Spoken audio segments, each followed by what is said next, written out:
غير المشكل ديال السعال، كاين اشياء اخرى اقوى من الصفرجل، بحال مثلا زيت الزيتون، بحال يهدئ من نعم زيت الزيتون والثوم والبصل الاحمر وهذه الاشياء هذه تطحن. يعني كنا تكلمنا عليها، كنظن وسكينجبير. نعم تكلمنا على البصل تطحن وتضاف اليها هذه الزنجبيل ولا بلاش، ويضاف لها زيت الزيتون كذلك وتشرب.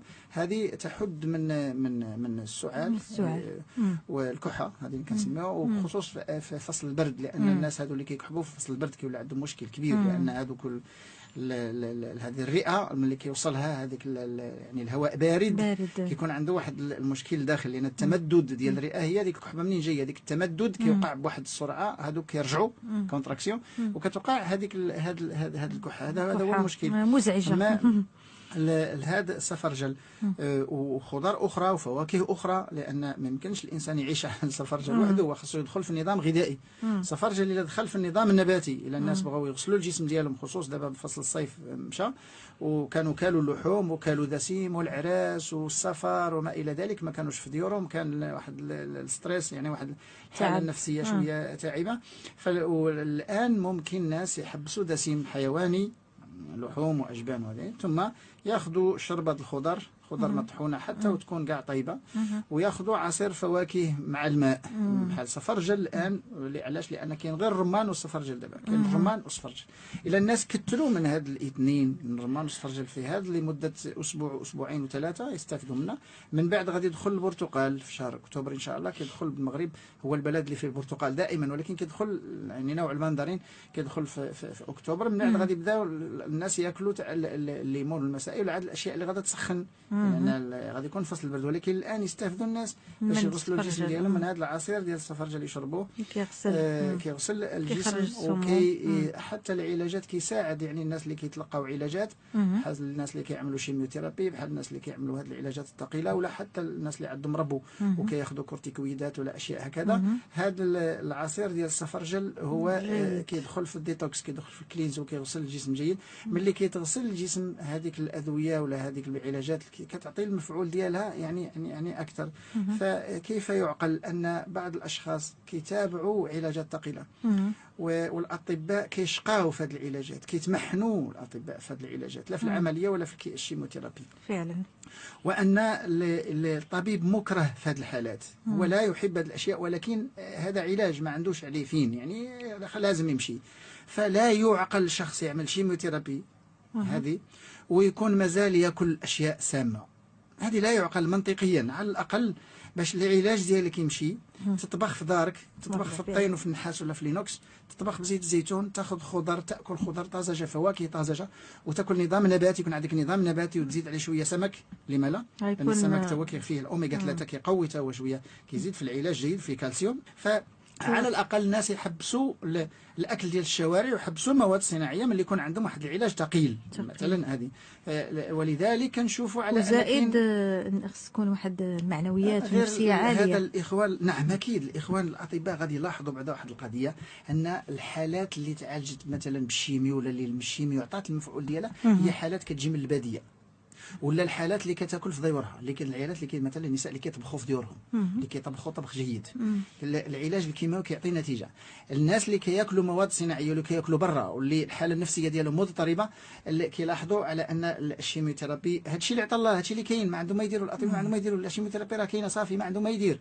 بعض المرات المناعه كتهبط، كتنخفض، كيدير الحصه الاولى والثانيه المناعه كتنخفض، الطبيب ما يقدرش يزيد.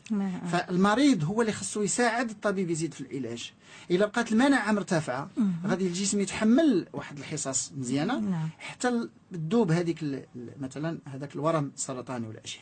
فهنا جميع الاشخاص اللي عندهم اي مرض اللي كيتابعوا علاجات ثقيله، الشيميوثيرابي علاج ثقيل ماشي سهل، فخص هاد الناس هادو يلتزموا بواحد النظام طبيعي، ونظام يكون نباتي اكثر ما يكون حيواني. لماذا؟ لان الحيوان مع الاسف الشديد كاين فيه عامل الكوليسترول، ملي كيكون الكوليسترول الدسم المشبع ما كيخليش العلاج يمشي. أكيد. حتى الاطفال ملي ياخذوا مثلا لونتيبيوتيك، هذا المضاد ديال الحلاقم ولا ديال شي، خص الام طيب للدري في الدار وطيب له اشياء جيده، طاجين ديال السمك ولا مثلا يعني البيض البلدي ولا خضر جيده، فواكه جيده، طيب ليه في الولد في الدار وتعطيه مثلا شراب ديال الزعتر وتزيد له اشياء اخرى باش العلاج يمشي 100%. هنا هما النساء كيشوفوا على ان الاطفال ديالهم اللي كيمرضوا كياخذ الدواء، كيمشيو للحلاقه واحد اسبوع ولا شنو كيعاودوا يرجعوا. علاش؟ لان المناعه ديال الطفل منخفضه، خاص المناعه تكون مرتفعه باش هذاك العلاج يمشي في الاتجاه الصحيح. وهاد المنتوجات ديال الخريف كلها منتوجات سبحان الله تغسل الجسم. لماذا؟ لأن الله سبحانه وتعالى خلق أشياء الخريف قليلة، احنا نسموه الخريف. الخريف يعني لا شيء، يعني عنده غير واحد يعني لا شيء، ما فيه حتى شي حاجة، كل شيء أشجار تخرف. وفيه سبحان الله هو اللي كتدخل فيه هذه الأشياء، في بطاطا الحلوة، بطاطا القصبية، في البصل، في القرعة الحمراء، وفي الصفرجل، وفي الرمان. فعلا. يعني من أقوى المكونات، هي قليلة ولكن قوية. والناس كيبغيو يبدلوا، علاش غيبدلوا؟ كل هذاك الشيء اللي كاين، ياكل البطاطا الحلوه كل نهار، شنو فيها؟ ما فيها. ياكل الصفرجل كل نهار حتى يخرج الصفرجل راه غادي تدخل خضره اخرى، لان الله سبحانه وتعالى خلقها في الفتره ديالها، في الوقت ديالها، خرجها في المنطقه ديالها باش الانسان اللي كيعيش في هذا المحيط يستافد منها يعني اكثر. الدكتور ذكرت السيده فاطمه من البيضاء، لان ما رجعناش للسؤال ديالها، تحدثت عن بذور الصفرجل. نعم. يعني ما فائدتها؟ لأن الناس كترميها أكيد. نعم كرموا مع الأسف الشديد. هو الله سبحانه وتعالى يقول: أفحسبتم أنما خلقناكم عبثا وأنكم إلينا لا ترجعون. ليس هناك أي شيء مخلوق عبث، فالله سبحانه وتعالى دقق الأشياء وكل شيء عنده بمقدار. البذور ديال التفاح، البذور ديال التفاح والصفرجل والإجاص هي بذور نافعة اللي كنتحرجوا منه احنا في علم التغذية أن فيها المشكل ديال السيانور، مكون ديال السيانات. وهذا السيانور على شكل اثر، هو ليس مضر، هو كاين حتى في اللوز الحار، غير ما ياخذوش واحد الكميه كبيره، لان فيها لاميغدالين، فيها الفيتامين ب 17. وهذا المكون الاميغدالين حتى هو داخل في المكونات اللي كيساعدوا على تذويب، اللي كيذوب هذوك الورم السرطانيه، التورمات السرطانيه. الاميغدالين معروفه، هذه الفيتامين ب 17 اللي موجوده غير في البذور ديال الفواكه، لا توجد الا في بذور الفواكه، بما في ذلك بذور ديال المشماش، حتى اللوزه ديال المشماش. هاد البذور تكال الى جمعوها النساء يقدروا يجمعوا هاد البذور هذو يطحنوها وياكلوها، ولكن ما يتعداوش ملعقه صغيره في اليوم من هاد البذور هذه، ما ياكلوش منها. علاش؟ لان فيها المشكل ديال السيانور. وعلاش وليس خطير، وليس خطير. انا لا يعني ما علي، انا انصح بتناول هذه الاشياء هذه، الزريعه ديال التفاح، البذور ديال التفاح والبذور ديال الاجاص والبذور ديال الصفرجل والبذور ديال الفواكه. نعم تؤكل. هي مزعجه دكتور؟ ليست مزعجه، مرة هي مرة. واش مثلا يمضغوها ولا مثلا لا طحنوا مثلا بحال الناس كيطحنوا التفاح. ملي كنقول لهم يطحنوا التفاح ما يحيدوش الزريعه، لا ما كيحيدوا ديك، لا ما خصهمش يزولوا، يطحنوا كل شيء وعاد يصفيو، يطحنوا كل شيء ويصفيو باش لا بقات شي حاجه ما طحنتش يحيدوها بهذيك المصفات، يعني بهذا يديروا باسوار ولا حاجه هكا يصفيو باش يحيدوا هذيك الاشياء الكبيره. والهنديه ملي كتطحن تعطي فائده اكثر. لماذا؟ لان هذيك البذور ديالها كتطحن وكتعطي الزيوت الداخليه ديالها اللي كتصلح الامعاء، الخلايا ديال الامعاء. فالناس هذه السنه هذه لاحظوا على ان العصير ديال الهنديه كان هائل، وان انا جربته شخصيا صام رمضان، وان كان داك الشيء هائل. فنتمناو من الناس يصدقونا انا ما غادي يزيدوا لي ولا ينقصوا لي، ولكن بغيتهم يصدقوني غير باش يستافدوا هما. لا انا جربته شخصيا، لان قلت لي نمزجوا مع البرتقال. نحن نتكلم عن علم، نحن لا نقول سمعنا ولا قرأنا ولا نحن نتكلم عن علم، وهذا العلم علمنا علم البحث الميداني. نحن نبحث في الميدان، ونحن يعني نحلل المواد الغذائية ونعمل تحاليل ميكروبيولوجية وجرثومية وبيوكيمائية وكيماوية على الأغذية، وكل الأغذية الحمد لله أن يعني التحليل ديالها داز على يدينا، يعني لا في المختبرات الأجنبية ولا حتى هنا في المغرب. كاين الأشياء اللي حللناها هنا في المغرب بحال الماء ديال الزيتون تحلل في المغرب، والحمد لله أننا نتكلم بعلم. ولذلك غص يعني في الحديث مع هذيك السيدة اللي سألت من الدار البيضاء، اللي قالت بأن كيقولوا كاتبين على واحد المربى ولا كيقولوا ولا شي حاجة، هذيك أشياء لا هي أشياء تجارية. هذاك الصانع كيكتب أشياء باش يبيع المنتوج ديالو فقط، ولكن الناس ما يخلطوش علم التغذية مع الإشارات ومع ما يقال في وأنتم هنا طبعا دكتور تصحيح المفاهيم. علم التغذية يتناول الغذاء المحيط اللي نبت فيه ولا اللي يتكون فيه هذاك الغذاء، طرق الانتاج، تقنيه الانتاج. هذا هو علم التغذيه، ماشي علم التغذيه هو الكوليسترول، نمشي نقرا على الكوليسترول ونقول عندي علم التغذيه. تقنيات الانتاج وكذلك طبيعه الانتاج، التحليل الكيماوي للاغذيه والتحليل الجرثومي للاغذيه والتحليل الاشعاعي للتغذيه، ثم كذلك يعني تجانس التغذيه، ثم موسميه التغذيه. يعني هذيك الشيء اين نبت، والماء اللي تسقى به، والبيئه والمحيط اللي نبت فيه، والتربه، ثم الوقت اللي نبت فيه. لان الخيار اللي كيجنيوه في شهر، الخيار اللي كيجينا في شهر اكتوبر ماشي هو الخيار اللي كيجينا في شهر 4 و5. لان ليس يعني الخيار الله سبحانه وتعالى خلقه يخرج في فصل الربيع، ولذلك ملي كنتناولوا في فصل الربيع نستفيد منه 100%. اليابانيين قاموا بتحليل الكيماوي ديال هذه الخضروات على مدار السنه، ولقاو بان هناك فرق شاسع بين الوقت اللي هذيك الخضره كيكون الوقت ديالها، وما بين الخضار اللي خرجت على الوقت ديالها. فرق شاسع. وحتى في الحليب البريطانيين اجروا بحث على الحليب، ولقاو بان الكاروتينويدات واليود واشياء مكونات اللي كتكون في الحليب هي تختلف. الحليب ديال الربيع ماشي هو الحليب الصيف، يعني تختلف تماما، يعني ولا الزبده ولا اشياء هكذا كثيره جدا. ولذلك ان الله سبحانه وتعالى يتكلم عن الضبط في الوقت والضبط في المكان، يعني الضبط في الزمان والمكان، وان هذا الله سبحانه وتعالى هو الذي خلق هذا الشيء، فخلقه في وقت مدقق معين.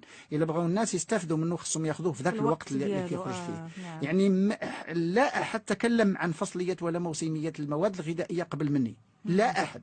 انا اول واحد تكلمت على فصليه المواد الغذائيه. الان كل شيء بدا يتكلم على الموسميه، الحمد لله. نحن لا نريد الا وجه الله جزاء. يعني الان كل شيء الحمد لله الناس ولاو كيتكلموا على الفصليه، وهذه الموسميه تكلمت عليها انا في 1992 وليس الان.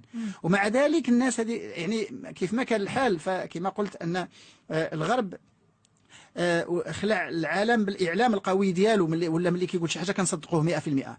وليس كل الاعلام الغربي صحيح، ليس كل الاعلام الغربي صحيح. اقولها مرتين. يعني لماذا؟ لانه ما عندهم واحد الاستراتيجيه في الانتاج واستراتيجيه ديال المنتوجات خصهم يدخلوها في العالم، فكيقووها اعلاميا وكينشروا علوم بحثها وكيديروا سيمينار يعني مقويين علينا في هذه المسائل هذاك الشيء باش يجعلوا بحال مثلا الاسباناخ. الاسباناخ خلاونا ناكلوا الاسباناخ يعني غير بطريقه الكرتونات السينمائيه. يعني في السينما كانوا كيديروا واحد الكرتون ديال بوبي كيشرب هذاك كياكل هذا. نعم. فهذا هو المشكل اللي خلاو غير بطريقه بسيطه خلاونا يغيروا لنا الاستهلاك ديالنا. نفكروا بان الاسباناخ فيه واحد القوه. نعم. ولكن ملي كتقول الناس دابا كيمشيو يشريو السبيناخ عاد بالهم راه ما عرفتش شنو شراو فعلا. وملي كتقول بان البطاطا الحلوه هي 5 أضعاف احسن من الاسباناخ، ماشي البطاطا الحلوه، الاوراق ديال البطاطا الحلوه، الورق ديال البطاطا الحلوه 5 أضعاف احسن من الاسباناخ. فمن يصدق هذا؟ او مثلا السفرجل اللي كنتحدثوا عليه. حنا كنا كنقولوا عليه لا كرامه لنبي في وطنه. فالناس خاصهم يعرفوا يخدموا بهذه المعلومات، لان الحمد لله عندنا علماء يعني ابناء الوطن اللي كيعرفوا المناخ المغربي ويعرفوا الانتاج المغربي ويعرفوا المسائل ديال المغرب. فطبعا العلماء ديال كندا كينصحوا الانسان الكندي، العلماء ديال المانيا كينصحوا الانسان الالماني. يعني ما يمكنش انا نمشي لالمانيا ونصح الالمان باش ياكلوا، ما يمكنش. ما عارفش انا العادات والغذائيات ديالهم، ما عارفش كيفاش حنا كنتبعوا. فما يمكنش كذلك باحث من هذه الدول يجي للمغرب يوري الناس ما ياكلوا. ولا كنلاحظوا على ان واحد الوقت كان كليه الطب كانت تستضيف اساتذه من هذه الدول، يعني بزعم على انها الدول متقدمه، وراه جايبين واحد الاستاذ كبير عظيم. نعم هو استاذ كبير عظيم، ولكن في بلده ملي كيجي كيقرر يعني هنا الاطباء ديالنا كيبدا يتكلم على النقانيق وعلى الاجبان، وكيبدا يتكلم على الاشياء اللي عندهم هما لي بلا كويزيني ولي كوردو سيليري اللي عندهم هما لهي. فالطبيب هنا كيبدا يقرا لي كوردو سيليري، ما عرفش انا غيش غيدير بها، ما عنده ما يدير بها. فهنا اللي خص العلم يكون علم ديالنا ديال مالي اللي حنا ان شاء الله في هذا الوقت ان شاء الله يكون خير. ان شاء الله يكون خير. اذا دكتور ناخذ اخر مكالمه في هذا اللقاء. الو، السلام عليكم. وعليكم السلام. الاسم الكريم؟ هذه نزهه من كناس. تشكركم على البرنامج. نعم. بارك الله فيك. جميع الطاقم المساهم في هذا البرنامج.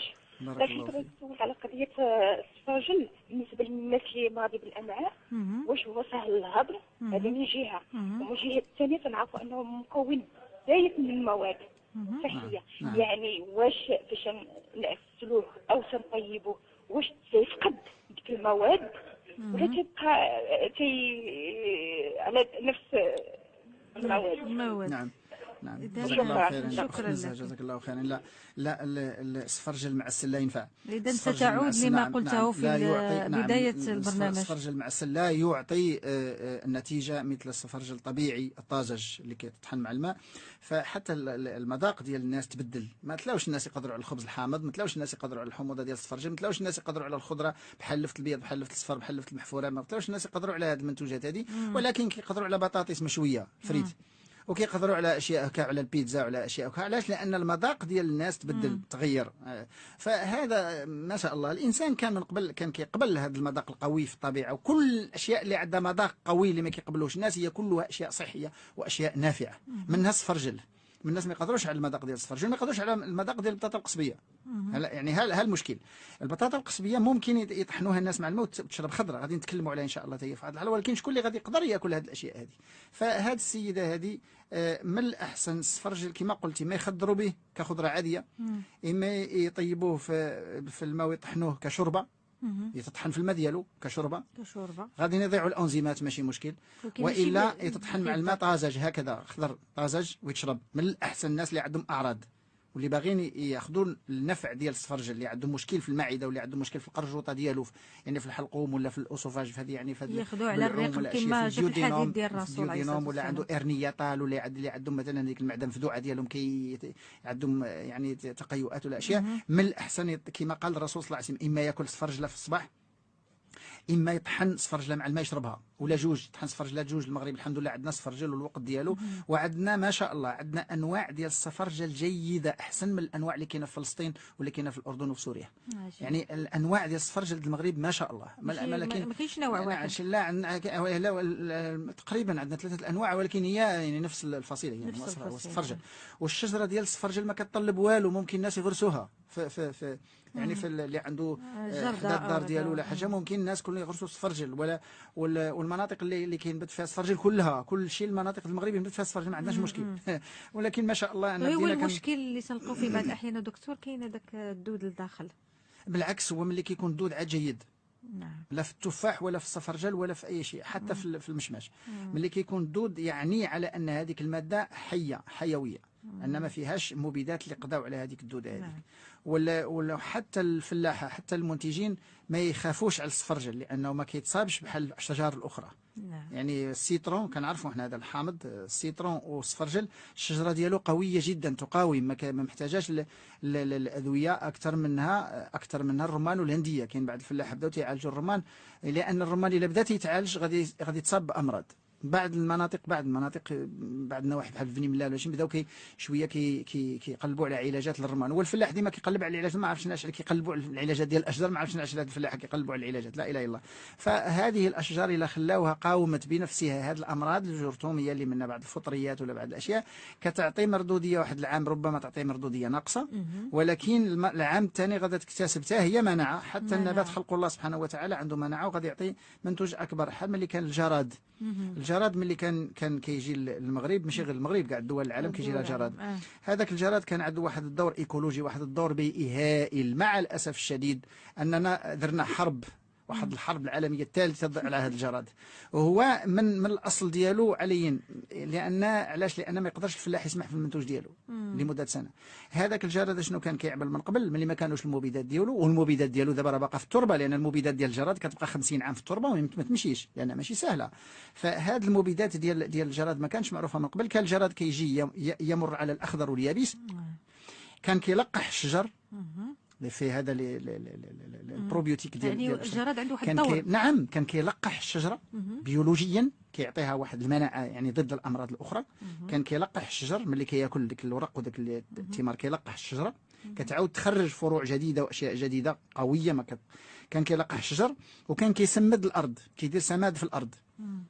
البراز ديالو ملي كيكون غادي كيطلقوا في الارض، وهذاك البراز ديالو في الارض هو اللي كان كيزيد في خصوبه التربه. المنتوج المردوديه بعد الجراد كانوا الفلاحه ديما كيلقاوها بانها مضروبه في 3. المردوديه ديال العام اللي بعد الجراد كانوا الفلاحه كيصيفوا دائما، كانت معروفه هذه في المغرب ولا يعني. فهو عنده دور ايكولوجي، عنده دور بيئي هائل. ولكن مع الاسف الشديد احنا دابا الكيمياء، نحن في عصر الكيمياء غلبت علينا، فالان بدينا كنضربوا هذاك الجراد بالمبيدات الكيماويه، كنقضيو على الجراد كيبقى لنا واحد المنتوج ناعم، ولكن كنلوثوا البيئه بالمبيدات، وكان يعني كنولي بالضرر اكثر من النفع ديال هذه الاشياء هذه. وعلي انت هي داخله في استراتيجيه، لان كتدخل حتى يعني هذه كتدخل حتى الامم المتحده باش يعني تحمي بعض الدول من هذا الجراد اللي هي دول الساحل، يعني والجراد كيجي من تحت المغرب، كيجي من تحت الجراد هذا. فهاد الاشياء اللي خصنا نعرفوها، ان الطبيعه فيها كل شيء جيد، غير نتعاملوا مع الطبيعه. لان لا واحد الماده مثلا الصفرجل غادي نجيبوه جيد، الشجره ديالو غنسقيوه بالماء، غادي يعطينا ثمار جيده، غنجيبوا ذاك الصفرجل ذهب فاكهه ذهبيه، غادي نجيبوها للدار وغنبداو نزيدوا عليها السكر ولا نعسلوها ولا نديروا عليها. يعني هنا فين خاص النساء جزاهم الله خير خصهم يفهموا هذه القضيه هذه، ان لا جبتي واحد الخضره ثمينه ولا واحد الغذاء ثمين، على الاقل تخليه قريب للخلق ديال الله، قريب للطبيعه شي شويه. هذا الشيء اللي كاين. وشوف الانسان البدائي علاش كان صحيح وكان يعني قوي جدا، وكان عنده كان كياكل الطازج، وكان تياكل الطبيعه وما كان تيغير فيها حتى شي حاجه اللي خرجت من الارض كياكلها. هذا علاش كان دابا الانسان غير هذا حتى السلوك ديال النبات تغير، والسلوك ديال الحيوان تغير. طبعا ملي النبات ولا خرج من الموسم ديالو، الحيوانات خرجت من الموسم ديالها، التغذيه ما بقاش الانسان يعرف وقتاش ياكل اللحم، وقتاش ياكل السمك، وقتاش ياكل الذره، وقتاش ياكل الشعير، اللي ولا كيخرج للسوق اللي يلقاها كيجيبها، ولات عنده واحد نمطيات العيش هي مستقيمه، يعني بحال داكشي اللي كياكل في اكتوبر، بحال داكشي اللي كياكل في شهر 6، بحال داكشي اللي كياكل في 12. هنا لا التغذيه كتغير مع المنازل. العرب كانوا كيتغداو على المنازل، كل 7 ايام كيغيروا الاكل ديالهم، المنزله فيها 7 ايام حتى 12 يوم. والعرب كانوا هم سادات العالم في هذا الشيء ديال المنازل، وهذا الشيء ديال الفلك، وهذا الشيء ديال التوقيت. والفلك كان تيدخل حتى في علم التغذيه، اللي كيدخل واحد المنزله كيقول لك هذه المنزله مثلا ما كيتكالش فيها هذه الحاجه هذه. وهذه الآن دابا مع البرمجة ديال الجسم اللي خلقه الله سبحانه وتعالى، ليس هناك دولة راقية في هذا العلم وما تقدرش عليه إلا علماء العرب. غير خصنا نعاودوا نرجعوا ندونوا هذا الشيء، وخصو يعاود يتدرس في الجامعات. دكتور، بقات لنا 5 ديال الدقائق لختام البرنامج، فكنتمنى انك يعني تعطينا واحد التلخيص اللي ما قلناه عن السفرجل باش الناس يستافدوا اكثر وياكلوه في وقته. واش ممكن اننا مثلا نخزنوه في المجمد وناكلوه مثلا في الشهور المقبله؟ اكيد ممكن، علاش لا ممكن. يتقطع ويتهيئ ويدار مثلا في واحد، يلفوه في واحد الورق، يديروا الورق عادي، يديروا البلاستيك، ما يعملوش في البلاستيك مباشره. مشكله كبيره هذاك البلاستيك. اما في ثوب، لا يلفوه في ثوب زيف، يلفوه في ثوب عادي، يعملوه في ديك البواطه ولا يعملوه في كيس بلاستيكي باش ما يكونش الكونتاكت، باش ما يكونش متصل مباشره مع البلاستيك. نعم. هذا يعني السفرجل من الناحيه حاليا يعني قلنا كل شيء، ولكن ما قلناش واحد الحاجه مهمه، لان عندنا شريحه ديال المجتمع فيها ناس كثار، يعني كاين الكبير كاين الصغير، كاين اللي رياضي كاين اللي ما. الرياضيين كنعرفوا بان النصيحه الطبيه العالميه هي الموز.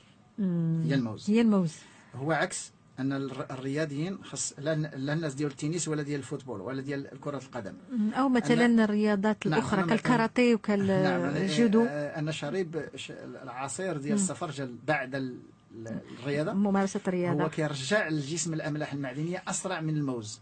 عجيب. لماذا؟ لان الموز فيه بوتاسيوم، السفرجل فيه بوتاسيوم مزيان القلب، والسفرجل فايت الموز بالاملاح الاخرى.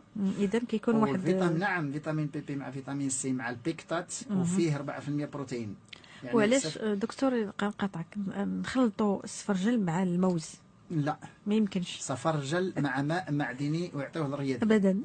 لا باش ما نبقاوش يعني هما الناس عليين هذاك البنان عنده واحد اللون اصفر وكيجلب الناس، وعنده ديك الرطب وكياكل هذا فقط. علاش؟ لان طبعا الاكل ديال الموز ماشي هو الاكل ديال السفرجل.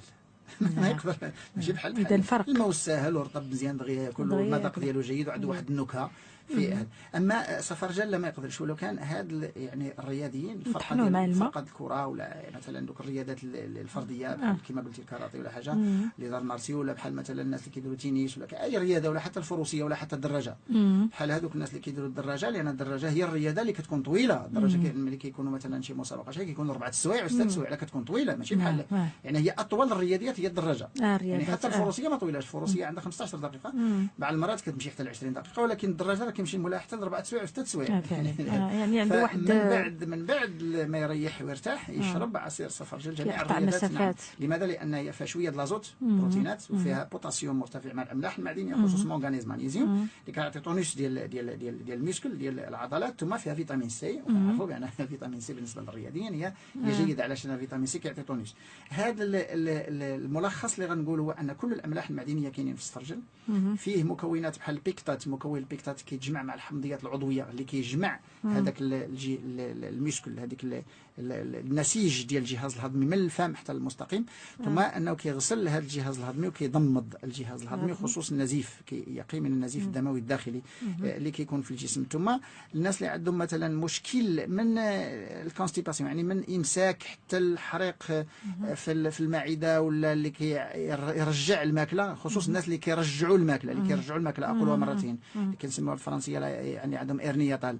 هادو يتناولوا العصير ديال الصفرجل بكثره يحاولوا يستافدوا منه ان شاء الله. وحتى الناس اللي باغيين يعملوا كلينس اللي باغيين يغسلوا الجسم ديالهم بحال اللي عنده مراره عامره ولا اللي عنده اشياء هكذا فهو كيدخل في الديتوكس كيدخل في الكلينس. اللي بغى يغسل الجسم ديالو ياخذ تناول عصير الصفرجل مع الماء باش يكون طازج لان ملي كنطحنوا مع الماء كيكون طازج كنستافدوا من الانزيمات.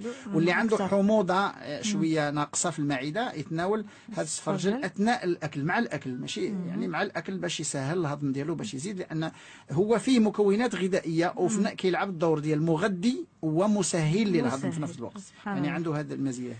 اذا غادي ننصحوا حتى مخرجه البرنامج ايمان مزاحم اللي هي طبعا دكتور الا ما كانوش كيعرفوها المستمعين بطله في الكاراتيه. فازت السنه الماضيه بواحد الميداليه فضيه يعني لعبات مع واحد الابطال دوليين وكانت هي طبعا من الفائزات. غنصحوك تاخذي عصير الصفرجل. حتى الرياضيين المغاربه ملي يمشيو يسافروا لشي دوله في شي تظاهره دوليه خاصهم يوريو القوه ديالهم في كل شيء. يبقاو ياخذوا عندهم منتوجات مغربيه يديوها معهم في الطائره يديوها معهم. نعم وباش يقولوا اللي عندنا في المغرب الصفرجل وعندنا طرقنا في العيش. ما يبقاوش مخلوعين من هذا العالم لان خاصهم يوريو القوه ديال المغرب في جميع الاشياء. حتى في اللبس ديالنا حتى في اللباس اللي كيمشيو لابسين خاصهم يلبسوا لباس مغربي عريق طبعا باش كيمثلوا الصوره ديال دوله المغرب وبلادنا المغرب. اذا شكرا لك دكتور على كل ما قدمت.